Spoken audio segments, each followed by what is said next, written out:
Cita um exemplo assim de uma parte comercial, porque nós sabemos que dentre esses stakeholders, né, nós temos o vendedor da fruta, nós temos a empresa que é exportadora, embarcadora, né, exportadora, que compra a fruta desse terceiro, nós temos a relação comercial do exportador com o importador, né, na ponta da cadeia, né, que de lá ele vai transferir para os grandes varejistas da Europa, Estados Unidos ou qualquer outro país que venha a comprar a nossa fruta. Né? Mas vamos por partes, né, Alberto? Vamos por partes.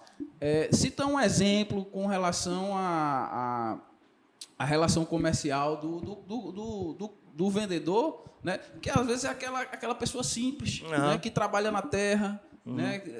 A agricultura familiar, a gente falou um pouco na semana passada com o Guilherme Coelho sobre a agricultura familiar, o potencial, a força que a agricultura familiar tem, né, dentro desse contexto e assim, só que às vezes você não fica resguardado pela lei, né? Pela legislação do país, né? Então eu queria que você pudesse discorrer um pouco sobre essas relações. Eu vou lhe dar um exemplo. Teve uma certa ocasião que uma empresa que exporta para a Europa, ela fez contratos de compra de uva, de frutas de alguns produtores, de vários produtores. E aí estabeleceu ali um pagamento em adiantado, né, para ajudar no custeio da produção. E um adiantamento exato, e depois os produtores entregaram a fruta e essa empresa exportou e depois pagou o valor final. Só que acontece o seguinte, foi feito foi tratado um valor, só que depois a empresa exportou e depois alegou uma queda no mercado. E na hora de passar o resultado, passou um resultado bem aquém. Não ficou um resultado bom para o produtor. Exato. E o que é que aconteceu? A empresa entrou com processos de cobrança contra esses produtores. Então, assim, o produtor ficou numa situação bastante delicada. E, assim, veja só, quem compra fruta nessa modalidade está assumindo o risco, né? E não passar o risco para o produtor. E nesse caso, eles entraram com ações de cobrança contra os produtores e juntaram no processo documentos internacionais, como, por exemplo, uma comercial invoice. Comercial invoice é como se fosse a nota fiscal internacional.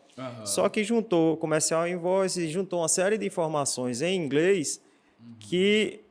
o caso chegou para mim já depois de todo esse desenrolar. Isso. E, no caso, quando juntou as informações, o advogado que estava na causa, ele não falava inglês e não entendia, né, o que é que estava sendo escrito, tratado ali. O paperwork, né, a papelada lá. Exato. E aí, assim, a empresa, ela alegou que vendeu por X, mas juntou documentos que mostravam que vendeu por um valor mais alto. Então, a própria documentação que foi juntada no processo demonstrava que o valor foi mais alto do que eles estavam alegando, entendeu? Eles depois juntaram uma planilha de Excel com valores, isso aí em português, só que bem mais baixo.